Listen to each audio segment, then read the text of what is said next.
자, 수업을 진행하겠습니다. 91페이지에 보게 되면 2장 기초 구조라는 거예요. 아까 개념적인 설명할 때 기초 그러면 집안선에서 기초판 밑선까지, 그죠? 그 아래는 기초판, 아래는 지정, 이런 얘기를 배웠어요. 이제 01번의 기초 얘기가 나오고요. 1번의 기초의 정의형, 지문을 보겠습니다. 건물의 최하부에 있어 건물의 각종 하중을 받아 이것을 집안에 안전하게 전달하는 구조 부분을 말하며 넓은 의미로는 지정을 포함한다. 이해할 수 있을까요? 그죠? 그 아래 그림이 있어요. 기초 및 지정이. 좌측, 그 그림 정 가운데로 해서 좌측 수직선 넣었을 때 보면 좌측에 잡석이 있고 버린 콘크리트 있죠. 이걸 밑창 콘크리트라고 부르는 거죠. 그 위에는 이제 기초판이고 주각이라는 게 있는데, 이런 얘기를 하고 싶어요. 여기 좀 한번 보실래요?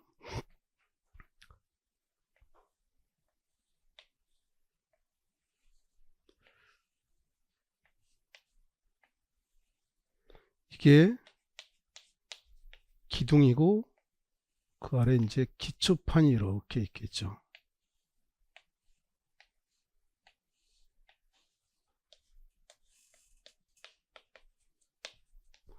자, 근데 여기를 이렇게 만약에 잘라서 본다면, 이렇게 잘라서 쳐다본다면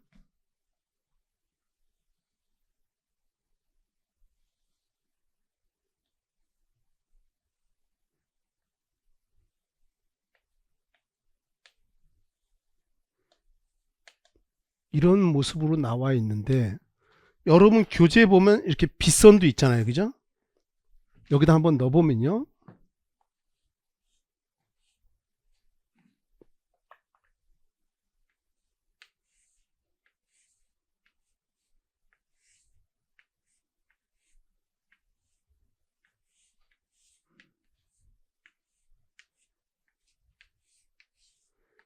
이것도 기둥이고 이것도 기초판인데 사람의 모습이 조금씩 다르듯이 만약에 여기를 이렇게 잘라 본다면, 이렇게 잘라서 쳐다본다면 이런 모습으로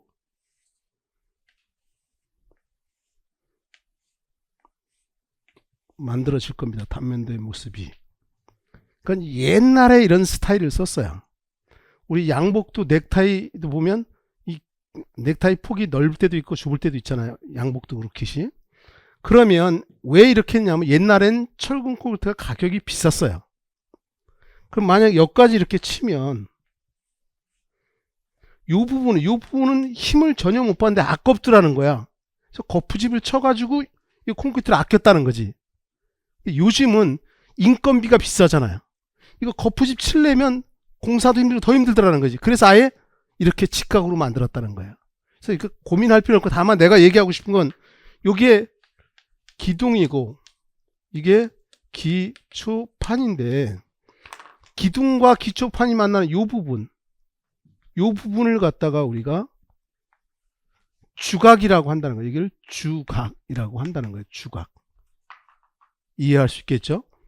그럼 여기 아까 이런 얘기 했어요. 요 선을 기준으로 해서 보통 일반적으로는 집안선 기준, 위에는 상부구조, 아래는 하부구조인데 요 위에는 뭐라고요? 상부구조. 요 하부구조는 기초구조, 곧 하부구조, 이런 얘기인 거잖아요. 그죠? 맞아요? 주각을 기준으로 해서. 그럼 그래서 그림이 차 있는 건 이제 그 오른쪽, 그 그림에서 오른쪽 보면 밑에 말뚝 있잖아요. 아까 말뚝을 기능상 분류하면 지지말뚝, 마찰말뚝, 다지말뚝 있고, 또 재료에 의하면 나무말뚝, 기성 콘크리트 말뚝, 제자리 콘크리트 말뚝, 강제 말뚝이 있었고요. 그게 지정에 들어가잖아요. 그죠? 그 오른쪽에 지정선이 있죠? 그 위에 기초판이 있는 거고요. 그 주각이 있고, 이제 그 아래 오른쪽에 기초구조, 상부구조 이렇게 나오죠. 그럼 다 그림이 이해됐을 거예요. 그죠? 그 다음에 이제 가로 1번에 기초 구조부라는 게 나와요. 91페이지 중간입니다. 그림 밑에 기초 부분의 주각 부분을 경계로 하여 그 위를 상부 구조라고 아래를 하부 구조 또는 기초 구조로 한다. 이 된 거고, 그 다음에 가로 2번에 기초판이요. 상부 구조의 응력을 집안 또는 지정에 전달하고자 만든 구조 부분이다. 이게 기초판이잖아요. 그죠? 맞습니까? 그럼 위에서 이렇게 힘이 내려올 때 이게 기초판이 버틴겨 준다 이런 얘기인 거죠. 그 다음에 가로 3번에 지정이요. 기초 자체나 집안의 지지력을 보강하여 기초를 지탱하는 부분으로 잡석 지정, 모래 지정, 자갈 지정, 말뚝 지정이 있다. 여기 한번 볼까요? 요 선을 기준으로 해서 위에는 기초, 아래는 지정이잖아. 그럼 여기에 밑창 콘크리트 지정, 잡석 지정 이렇게 있잖아요. 그죠? 건물의 무게가 무거우면 말뚝도 이렇게 집어넣잖아요. 그죠? 맞습니까? 말뚝 지정 이렇게 하는 거죠. 알더라도 나랑 호흡을 맞춰야 돼요. 내가 옛날에 공부할 때 보면 내가 미리 아는 건데 교수님이 얘기해. 다른 거 하다 보면 그거의 갭도 있어요. 나랑 호흡을 맞춰야 된다. 그럼 내가 얘기하고 싶은 게 요 기준선이잖아요. 요 선을 기초판 밑선을 기준으로 해가지고 요 선을 기준으로 해서 요 아래는 지정인 거잖아요. 다. 그죠? 지정. 그러면 여기 한번 볼래요? 여기에다가 만약에 모래를 넣었어. 그럼 모래 지정. 자갈 넣었어. 자갈 지정. 이렇게 된다 이런 얘기인 거예요. 이제 그 다음 페이지 92페이지로 넘어가려고 합니다. 그 맨 위에 핵심에서 동결선과 동결선 깊이는 이미 우리가 다 얘기했던 건데 한번 보자고요. 1번에 동결선은 겨울철에 땅이 어는 깊이를 말한다. 어는 깊이 그럼 정확하게 동결 심도예요. 땅이 어는 선 기준이 바로 동결선이고, 이제 첫 번째 점에 동결선 깊이는 기초 저면이 동결선 아래 위치해야 된다. 요 기초 저면이라는 건 요까지가 기초잖아. 그죠? 그 아래 있어야 된다. 위에 있으면 안 된다 이런 얘기인 거죠. 동결선 아래라는 게 칼라펜 되어 있고, 그 다음에 동결선 깊이는 지하수의 변동과 관계없다는 거야. 땅속에 지하수가 있죠. 지하수하고 변동하고 관계없다는 거. 이것도 시험에 등장했던 내용인 거고, 2번에 동결선 깊이는 지방에 따라 다르다. 북부 120, 중부 90, 남부 60. 근데 이게 사실 바뀌어야 되는데 안 바뀌고 있어요. 서울 같은 경우에 이 동결 심도가 1.2m 정도 돼요. 서울이 중부지방이잖아요. 근데 아직 안 바뀌고 있다는 거고, 어쨌든 그 정도. 그 다음에 2번에 기초 물려.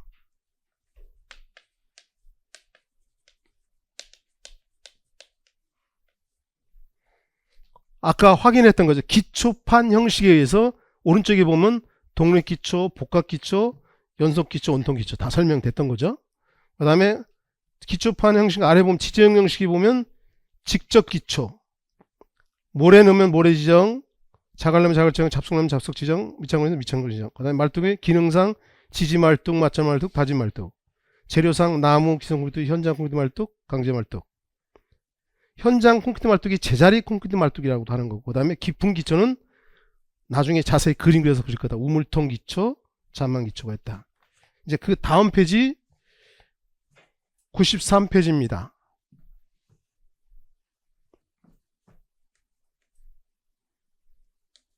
기초판 형식에 의한 분량. 예, 동그라미 1번의 독립기초를 보려고 하는 거고, 이미 이게 독립기초라는 건 이미 설명됐어요. 그죠? 하나의 기초판에 하나의 기둥만 있는 거예요.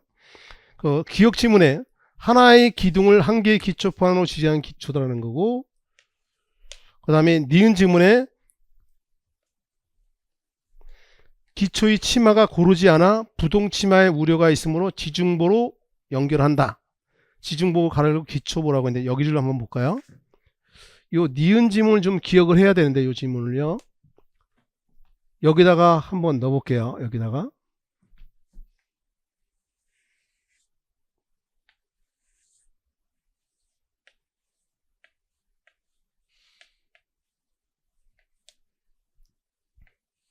그냥 사각형으로 넣겠습니다. 이렇게. 이게 독립기초, 이것도 독립기초라고 한다면 이 무게가 어디는 누르는 힘이 작은 게 있을 거고 어디는 큰 게 있을 거다 이런 얘기인 거예요.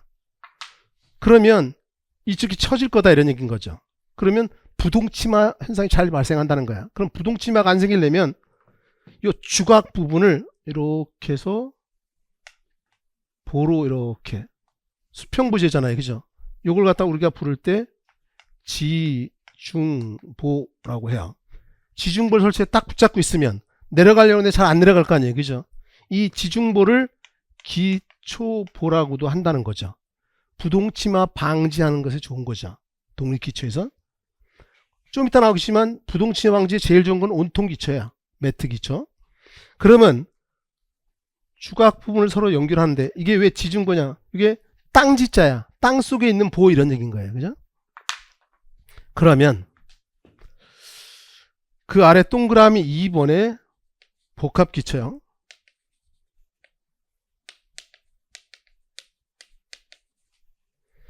기억지문에 보면 2개 이상의 기둥으로부터 전달되는 하중을 한 개의 기초판으로 지시하는 거다. 조금 아까 그림 그렸죠. 하나의 기초판에 기둥이 2개 이상 들어갔을 때를 얘기를 한 거예요. 2개도 들어갈 수 있고 3개도 들어갈 수 있다는 얘기인 거죠. 그 다음에 동그라미 니은 지문에 보면요. 기둥 간격이 좁거나 대지 경계선 너머로 기초를 내밀 수 없을 때 사용한다. 아까 그림도 그렸어요. 그죠? 그 아래 그림은 참고로 보시고 이제 가로 3번에 동그라미 3번에 연속기초, 줄기초라고도 했고요. 자, 기억 지문을 보면요. 벽 또는 여러 개의 기둥이 하나의 기초에 연결된 형태의 기초다. 아까 입체적으로 그려봤어요. 쫙 줄을 착을 연결하듯이 쫙 연결이 됐다는 거. 니은의 조족조 건물에 적합한 기초다. 줄기초는 조족조 건물에, 조족조라는 게 작은 무게를 접착제를 이용해 쌓아 올리는 거죠. 벽돌, 블록, 돌. 그죠?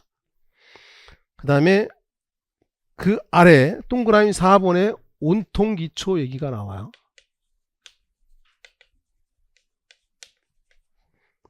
이걸 매트기초라고도 한다 그랬죠.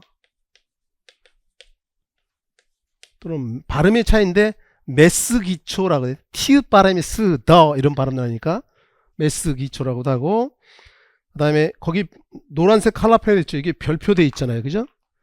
이 기초판 형식에서는 요 온통기초가 중요하다는 거고, 기억지문을 보면요. 건물의 하부 전체 또는 지하실 전체를 하나의 기초판으로 구성한 기초이며 매트기초라고도 한다. 그 다음에 니은 지문에 집안이 연약한 경우에 사용하는 기초고, 디귿 지문, 이게 중요한 지문이죠. 부동치마 방지 효과적이다. 내가 이런 그림을 아까 그렸어요. 건물이 이렇게 있는데 이 건물의 무게가 무거우면 이 건물이 이렇게 가라앉을 수 있는데 이걸 치마라고 한다. 똑같이 주저앉으면 균등치마다. 삐딱하게 주저앉으면 부동치마다. 부동치마가 건물이 무너질 확률이 많기 때문에 시험에 부동치마에 대해서 대부분 시험에 나온다. 그러면 이 부동치마를 방지하기 위해서 제일 좋은 게 온통기초, 매트기초라고 얘기한다는 거야. 그 다음에 리을 지문에 기초면적이 바닥면적 2분의 1 이상일 때 사용하며 경제적이다. 이 소리가 뭐냐면 여기다가 넣어보려고 합니다. 아까도 일부만 그랬었는데 이게 만약에 독립기초로 쓴다면 기둥이 이렇게 나올 거고요. 기초판이 이렇게 나오겠죠. 잘라서 내려다보면 그죠? 이 모습 아까 봤어요.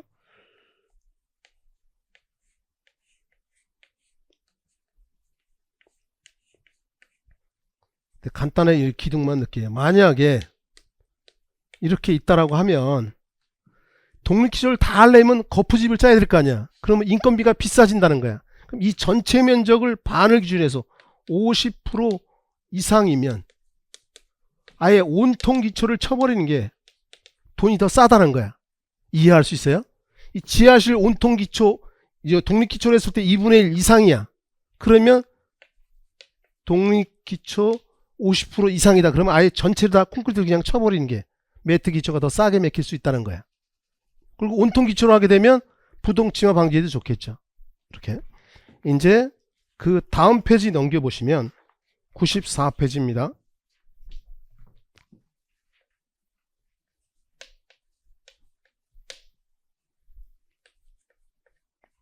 지정 형식에 의한 분리야. 가로 2번의 지정 형식에 의한 분리죠. 그 도표가 있는데 직접 기초 가로 열고 보통 지정이라고 되어 있죠. 말뚝 기초, 깊은 기초에 있는 일단 직접 기초의 동그라미 1번 직접 기초 동그라미 1번 지문 보면요. 상부 구조로부터 하중을 말뚝 등을 쓰지 않고 기초판으로 직접 집어내 전달하는 기초다. 아까 기초판이 4가지가 있었죠. 이거 독립기초, 복합기초, 연속기초, 온통기초. 그죠? 동그라미 2번 지문이요. 동그라미 2번 지문에 보면 밑창 콘크리트 지정, 잡석 지정, 모래 지정, 자갈 지정 등이 있다. 이해될 거고, 그 다음에 도표 두 번째 칸에 말뚝 기초야. 동그라미 1번 지문을 보면 말뚝에 의하여 구조물을 지지하는 기초이다. 여기 이런 말뚝을 집어넣었다는 거잖아요. 그죠? 맞습니까? 아까 기능상 분리하면 지지 말뚝 좀 이따 그리겠지만 지지 말뚝, 마찰 말뚝, 다진 말뚝이 있다. 재료하면 나무 말뚝, 기성 콘크리트 말뚝, 현장 말뚝, 제자리 콘크리트 말뚝, 강제 말뚝 이런 게 있는 거고요. 동그라미 2번 지문에 보면요. 튼튼한 지반이 깊이 있어서 굳은 지층에 직접 기초 구축이 불가능할 때 쓰이는 특히 중량 건물이나 고층 건물의 기초에 쓰인다. 말뚝 기초는 기능상 지지 말뚝, 마찰 말뚝, 다진 말뚝 구분하고 재료상 나무 말뚝, 기성 콘크리트 말뚝, 현장 콘크리트 말뚝, 강제 말뚝 등으로 구분된다. 여기서 좀 짚고 넘어가 보면요. 여기 좀 한번 보실래요? 내가 아까 이런 그림을 그렸었어요. 이게 만약에 고층 건물이라고 하자. 고층 건물이면 이 무게가 어마어마하게 무거울 거라는 거야. 그럼 건물이 침하되면 안 되잖아요. 그죠? 그래서 말뚝을 박는데 예를 들어서 단단한 지반이 지면 가까이에 있다. 이 지면에 가까이 있다는 거야. 그러면 말뚝을 갖다가 요 단단한 지반이 있는 데까지 때려 박는 거예요. 그리고 이 건물의 무게를 굳은 지반이 지지해 주는 거죠. 이런 게 지지 말뚝. 유권자가 대통령 누구를 지지하잖아요. 그죠? 국회의원 누구를 지지하죠. 이게 지지 말뚝이다. 근데 고층 건물의 무게가 무거운데 굳은 지반이 아니지 깊숙이 있다는 거야. 그럼 말뚝을 여기까지 박을 수 없으니까 말뚝을 적당한 위치까지 때려 박는다는 거죠. 때려 박고 이 말뚝을 3등분해서 하나, 둘, 셋 하면 밑에서 3분의 1 지역, 이 지역에 마찰력이 아주 커요. 내가 아까 손가락을 대고 밀면 잘 밀리는데 손바닥 대면 잘 안 밀린다. 이게 마찰력은 면적에 비례한다. 거칠기도 비례하고. 그래서 이 마찰력으로 이 건물의 무게를 버티겨주는 거, 이걸 갖다 우리가 마찰 말뚝이라고 얘기를 했어요. 지금 우리가 기능상 이렇게 얘기했는데, 기능상 지지 말뚝, 마찰 말뚝, 그 다음에 다짐 말뚝. 이 다짐 말뚝을 무리 말뚝이라고도 하는데, 설명을 해보면요, 중요치는 않아. 이 두 가지 중요한데, 땅이 무르다는 얘기, 연약하다는 건 땅속의 흙 입자가 간격이 넓다는 거잖아요. 그죠? 그럼 말뚝을 때려 박으면 흙 입자가 이렇게 이렇게 좁아들 수밖에 없겠죠. 좁아들면 밀실해지잖아요. 그걸 다진 말뚝, 무리 말뚝이라고 한다. 이해 안 가는 눈빛이 한 번 정도 보이는데, 땅속에 이 흙의 입자나 모래 입자 간격이 넓은데 말뚝을 이렇게 무리지어서 때려 박으면 공간이 좁아질 거 아니야. 그럼 밀실해지니까 진해력이 커진다는 거예요. 이런 거다. 그 다음에 이제 재료상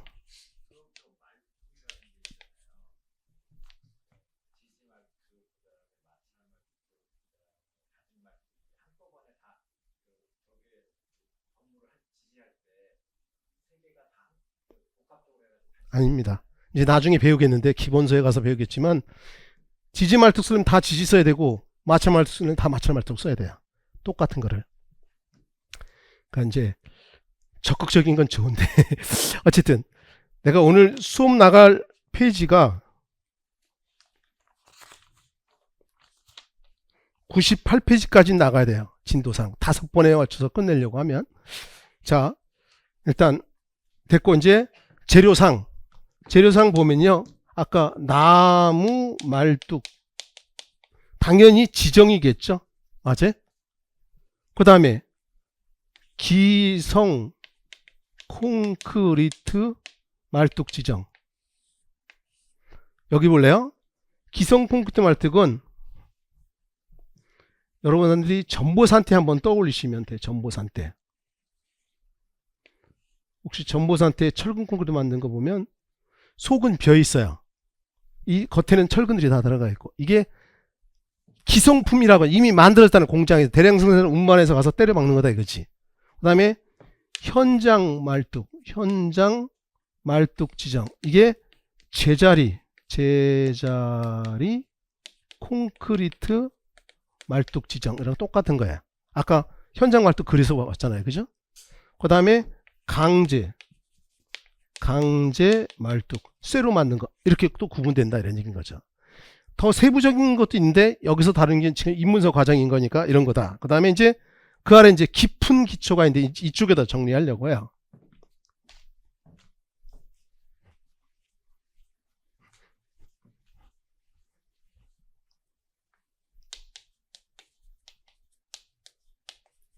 일단 지문을 보려고 합니다.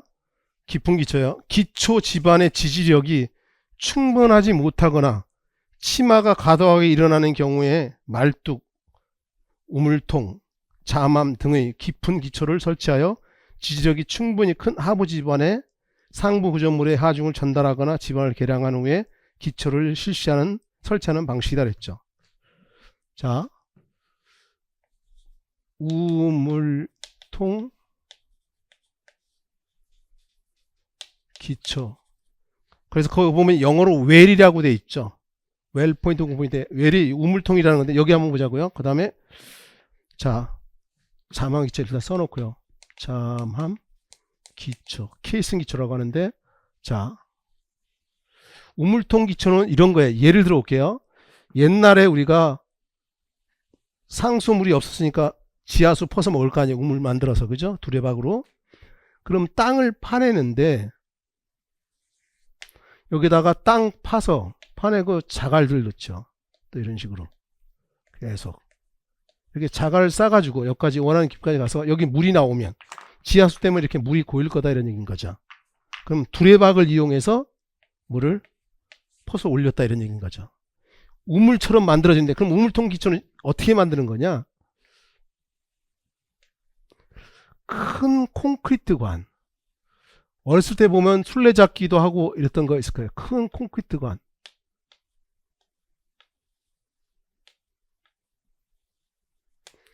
이게 큰 콘크리트 관이 이렇게 있으면요. 이 날개가 칼라가 있는 경우도 있고 없는 경우도 있는데 이걸 갖다 여기다가 이렇게 세우는 거야.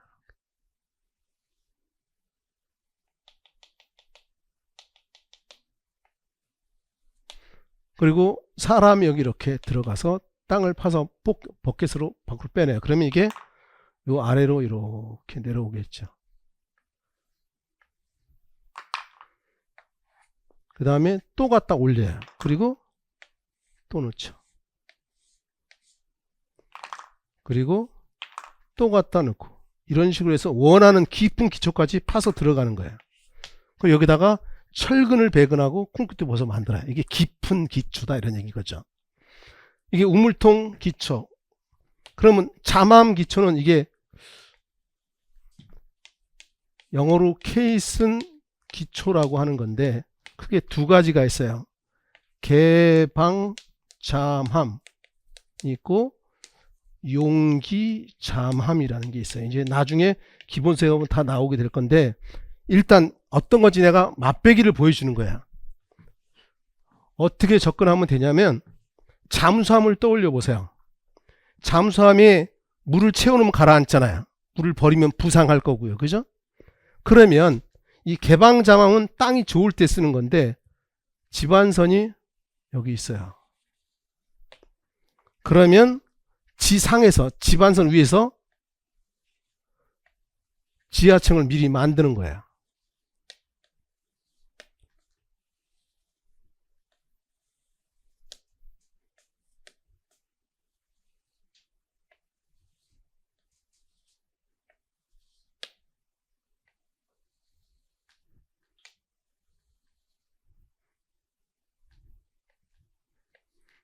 자, 이 콘크리트 기둥과 기사의 콘크리트 바닥판인데 중간중간에 구멍이 뚫려 있어요. 그러면 사람이 여기 들어가서 흙을 퍼서 요 땅을 파가지고 담아주면 밖으로 뽑아내는 거예요. 그럼 이게 점차 파다 보면 이렇게 아래쪽으로 이렇게 가라앉겠죠.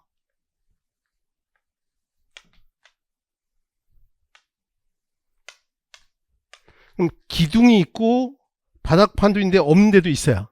중간중간에 뚫려 있다는 거지. 개방되어 있다는 거야. 그러면 이렇게 이제 땅을 계속 파다 보면 내려가겠죠. 그러면 연결해서 건물 저가는 거예요. 이게 개방자맘이고 땅이 좋을 때다. 그럼 땅이 좋을 때란 얘기는 뭐냐? 물이 잘 안 나오고 밀실하고 이럴 때가 좋은 땅인 거고요. 그러면 용기자맘, 용기가 그릇을 얘기하는 거잖아요. 그죠? 그릇처럼. 여기가 만약에 지반선이다. 그럼 역시 똑같아요. 지상에서 지하층을 미리 만들어요.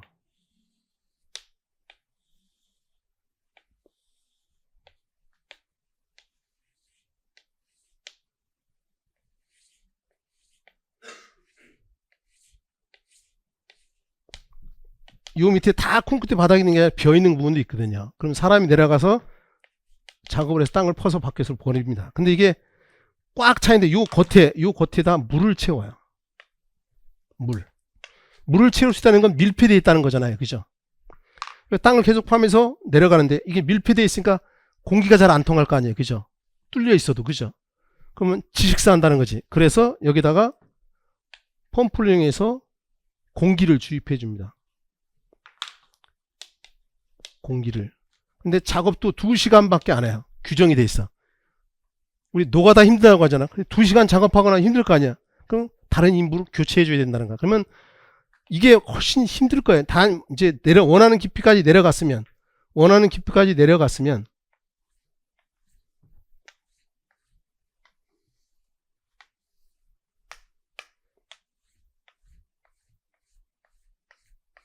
물도 뽑아내고 이제 연결해서 건물을 짓겠죠. 그러면 그런 얘기 하잖아요. 아, 우리 땅은 물이 많이 나와서 농사 져야 돼. 근데 땅이 좋으면 이렇게 하면 되지만 안 좋으니까 물 나오줄 거 아니야. 그죠? 그러지 말고 돈이 좀 더 들고 공사기간도 좀 더 긴데 건물 지어서 임대료 받는 게 더 낫잖아. 그러니까 방법의 차이인 거예요.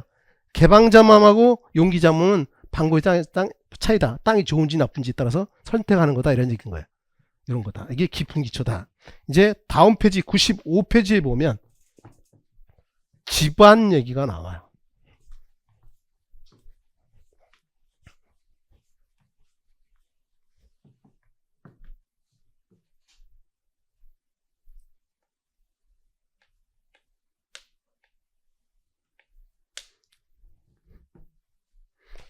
(95페이지에) 보면 02번에 집안이 있고요.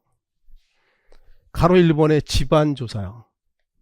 이게 바뀌었어요. 옛날에는 그 동그라미 2번 밑에 보면 집안 조사 순서에서 옛날에는 이게 사회 본추라고 해서 있었는지 이게 바뀌었다. 바뀌는데 일단 동그라미 1번부터 보자고요.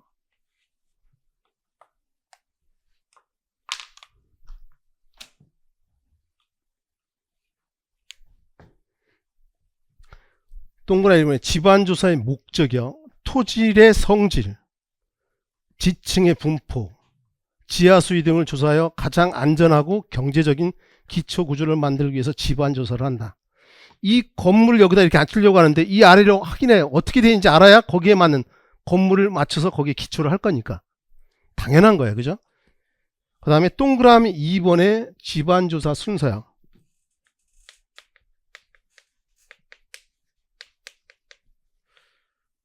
옛날에는 이렇게요. 사, 예, 본, 추 이렇게 외웠었어요.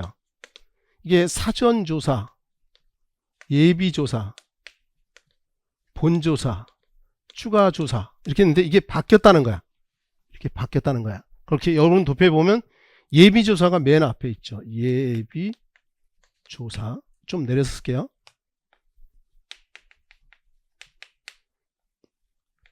그 다음에 본조사, 추가조사, 그 다음에 특정조사. 시중에 있는 책들 보면 다 사회본추로 나와 있을 거예요. 이렇게 바뀌었는데도. 그러니까 관심이 없는 거지. 자, 예비조사 보게 되면 여기에 서류조사라고 돼 있죠. 참 보세요. 각 지방마다 동네마다 서류가 이 집안에 점토가 많은 집안인지 물이 많은 집안인지 지명이 점차 가라앉는 고속터미널 버스터미널 거기 점차가 좀 땅이 가라앉는 지역이에요.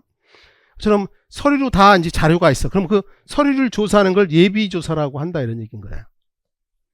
그 위에 보면 계획 단계 이렇게 돼 있죠. 여기다 건물 실려가는데 계획 단계에서 예비조사라는 걸 한다는 거야. 이 본조사 밑에 보면 실제로 집안을 조사하는 거다 이거야. 본조사는. 요거는 설계 단계에서 집안을 설계할 때 이렇게 한다는 거죠. 그 다음에 추가조사라는 거. 요 추가조사에 보게 되면 보완조사 이렇게 돼 있죠. 보완조사. 그 다음에 이거는 실제로 시공, 건물을 짓는 시공 단계에서 하는 거다 이런 얘기인 거죠. 그 다음에 마지막으로 특정조사라는 건 특정 구역, 특정 구역을 상대로 하는 거고, 여기는 시공 단계 및 유지 관리 단계. 혹시나 몰라서 이걸 설명하는 거예요. 예전엔 사의 본추였는데 지금은 예비조사, 본조사, 추가조사, 특정조사 이렇게 바뀌었다는 거고, 이제 그 아래 가로 2번에 집안조사의 종류가 나옵니다. 여기다가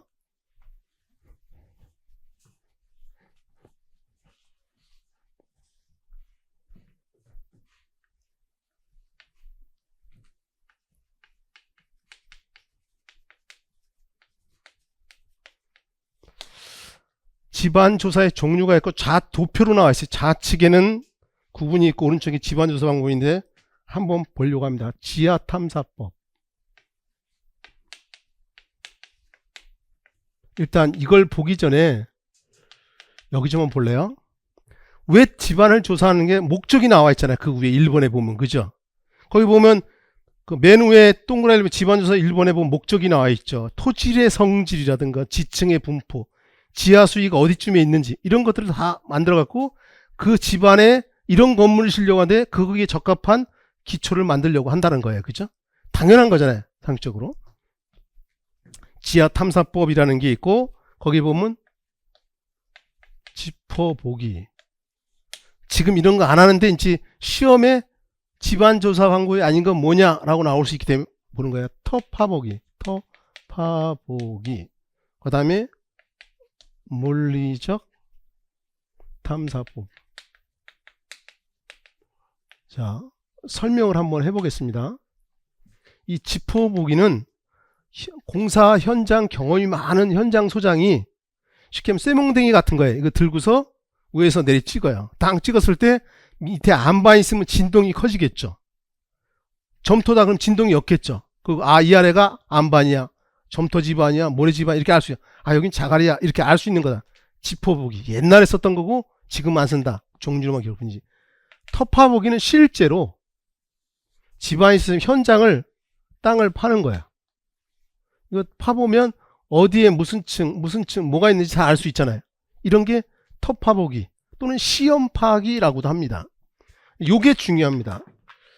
지하 탐사법에서 물리적 탐사법이 중요한데 여기에 보면 자 뭐가 있냐면 전기 저항, 그 다음에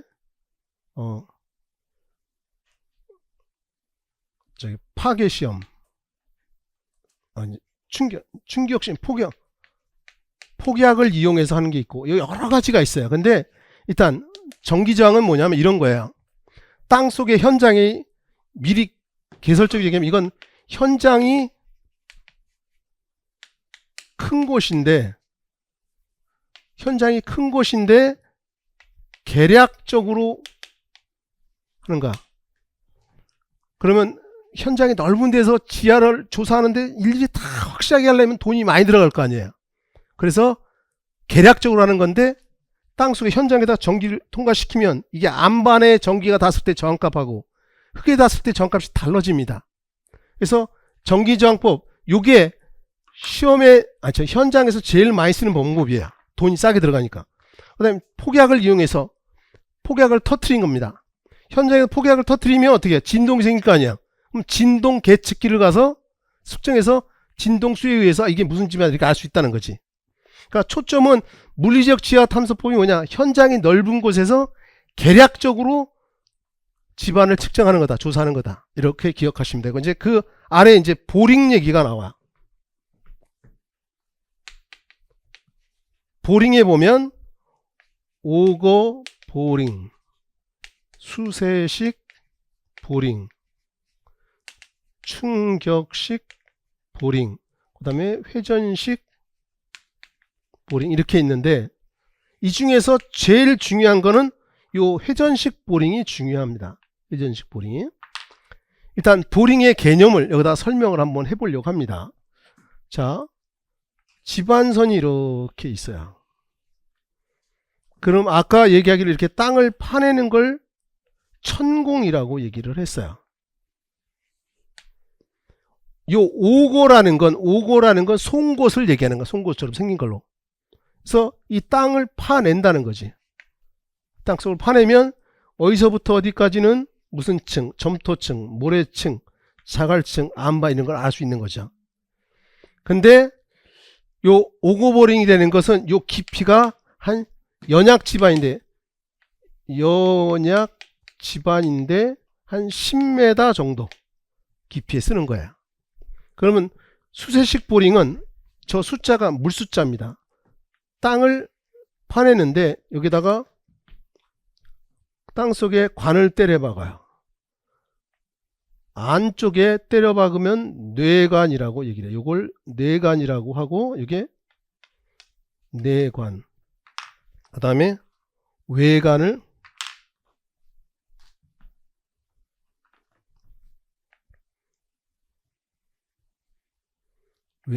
때려 박습니다.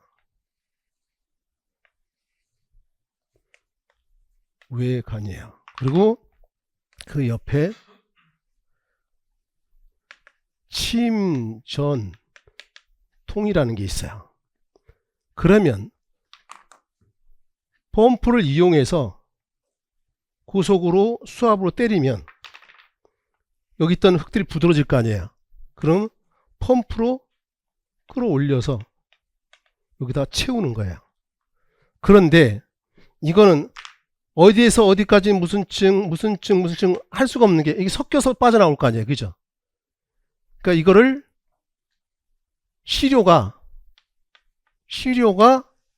어디가 무슨 알 수 없다는 거야. 좀 이따 회전식 보링은 위치를 정확히 알 수 있어요. 이런 게 수세식 보링인데 이것도 당연히 연약 지반인데 한 30m 정도 깊이까지 사용할 수 있어요. 그럼 이제 충격식 보링은 결론이 이런 거예요. 땅을 천공을 하긴 하는데 이게 굳은 지반이라는 게 답을 찾는 초점이에요. 굳은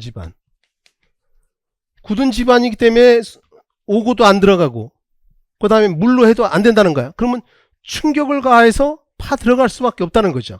예, 충격식 보링하면 굳은 지반, 그 다음에 중요하다는 회전식 보링, 여기다가 그림을 넣어보려고 합니다.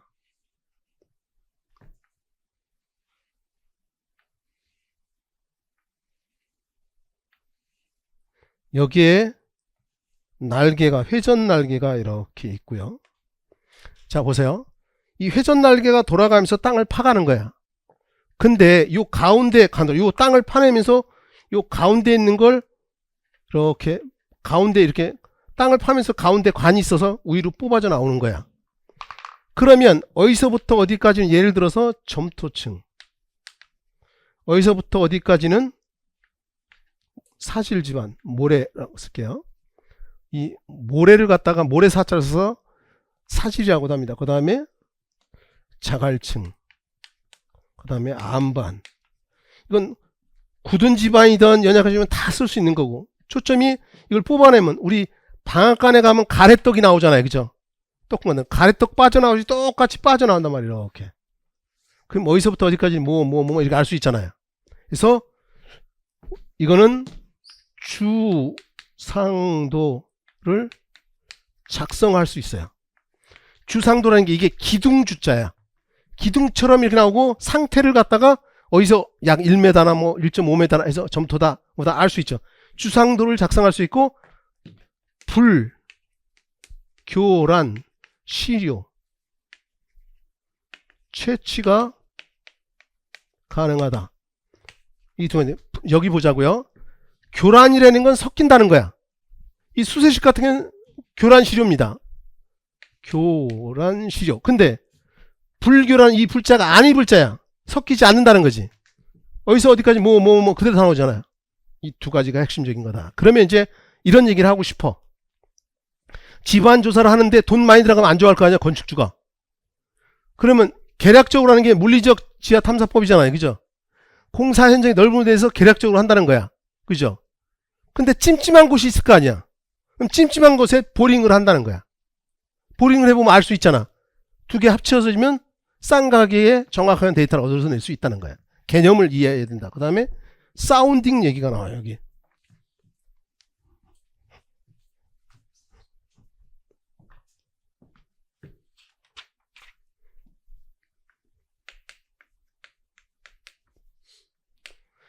일단 사운딩에 보면 표준 관입 시험이 있고, 그 다음에 베인 테스트, 이거 말고도 콘 관입, 그 다음에 스웨덴식 사운딩, 이렇게 있는데, 중요한 거는 우리 시험에는 안 나와. 기술사에는 이게 나오는데 우리 시험에는 요 두 가지가 중요해요. 미리 결론 내리면 요 표준과인 시험하고 베인 테스트하고 특징이 서로 반대적이라는 거야. 그래서 시험에 자주 등장하는 거고요. 자, 설명을 해보려고 합니다. 여기 좀 보실래요? 요 두 가지만 알면 된다고 했는데, 사운딩은 요 보링한 구멍 안에서 하는 거야. 보링한 구멍 안에서. 점차 시간이 끝날 시간이 다가와서 내가 좀 걱정이 되긴 하는데, 어쨌든 그 95페이지까지는 하자고요. 자, 보세요. 봐야 됩니다.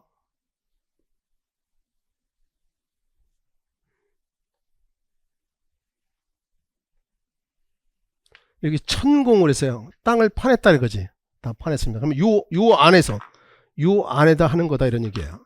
근데 요 표준관입 시험은 사질지반에서 하는 거예요. 사질지반. 요 아래가 사질지반이다. 이 사자가 모래사자니까 모래지반 이런 얘기인 거예요. 모래지반을 하는 건데, 여기다가 샘플러를 이렇게 돼요. 그냥 내가 이슬비 맞으면 속옷이 어느 순간 젖듯이 그렇게 하는 거야. 막 억지로 쓰고 외우고 하면 힘들어져. 그냥 잘 졸지 않고 잘 들으면 돼. 여기 구멍이 뚫려 있어요. 그러면 샘플러 여기다, 이게 샘플러라 거죠. 그러면 요게 추가 있어요. 요게 추입니다. 근데 이 추의 무게가 63.5kg이에요. 여기서부터 여기까지 높이가, 75cm에서 76cm. 책마다 인치를 바꾸다 보니까 차이가 있는데, 중간인데 그냥 76 하나로 기억해도 관계없어요. 76cm. 높이에서 자유낙하입니다. 자유낙하라는 건 뭐냐? 위에서 이 추를 집어 던지는 게 아니라 그냥 손만 놓는 거야. 이게 자유낙하야. 그러면 이게 모래집안 이게 이 샘플러가 들어갈 거라는 거지. 들어가는데 얼마큼 들어갈 거냐? 30cm 들어갈 때까지 때리는 거예요. 근데 이 모래가 연약하면 두세 번 만에 30cm 들어가겠죠. 단단하면 30분, 50분 때려야 들어갈 거다 이런 얘기인 거지. 이걸 갖다가 표준 관시험이다. 그러면 베인 테스트는 뭐냐? 여기 보링한 구멍에다 하는 건데 여기다 그림을 그릴게요. 보링한 구멍이 이 안이야. 여기인데 그럼 여기다가 베인이라는 걸 이렇게 돼요. 베인은 철판인데 십자 형태의 철판을 베인이라고 하는 거야.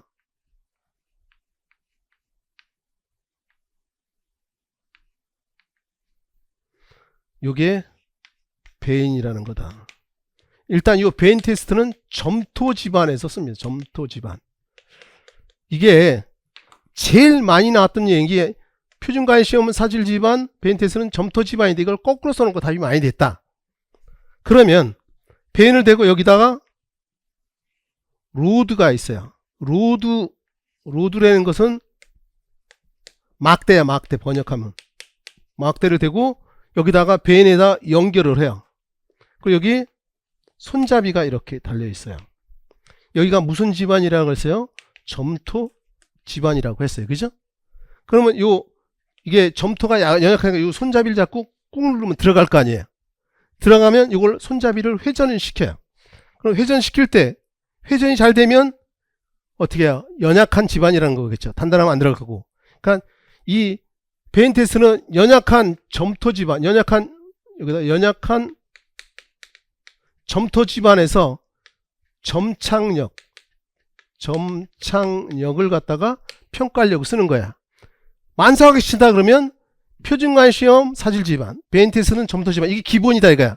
좀 더 깊게 가면 다 이거 시험에 나온 거죠. 샘플러를 30cm 될 때까지 때려 박는 거다. 사질 집안에서. 추의 무게는 63.5kg다. 그 다음에 높이는 76cm에서 자유낙하 시키는 거다. 베인 테스트 얘기된 거죠. 그죠? 요 정도까지만. 그 다음에 그 아래 시료 채취 샘플링이라고 있어요. 교란 시료 채취, 불교란 시료 채취. 이거. 불교란 시료 채취 그러면 이거잖아요. 회전식 보링. 그죠? 회전식 보링, 불교란 시료. 그러면 교란 시료 그러면 뭐예요? 이거 수세식 보링이죠. 수세식은 교란 시료다 이런 얘기인 거죠.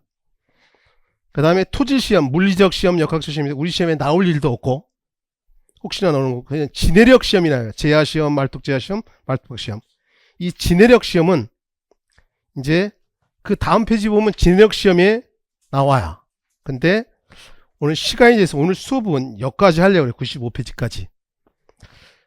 혹시 내가 오늘 첫 강의 했는데 어떻게 했으면 좋겠다든가 너무 빠르다든가 느리다든가 뭐 이런 것들을 좀 의견을 듣고 싶어요. 첫째, 너무 빠르다는 분 손 들어보실래요? 없나요? 그럼 너무 느리다 없어요? 이 정도면 됩니까? 예, 좋아요. 이런 식으로 진행이 될 거고 이제 입문서는 이런 식으로 수업이 진행됩니다. 원선이 되겠죠. 그리고 다시 얘기지만 궁금한 게 있으면 학원 게시판에 질문해라. 내가 답변해 줄 거다. 원선이 되겠죠. 자, 애쓰셨어요. 오늘 여기까지 하겠습니다.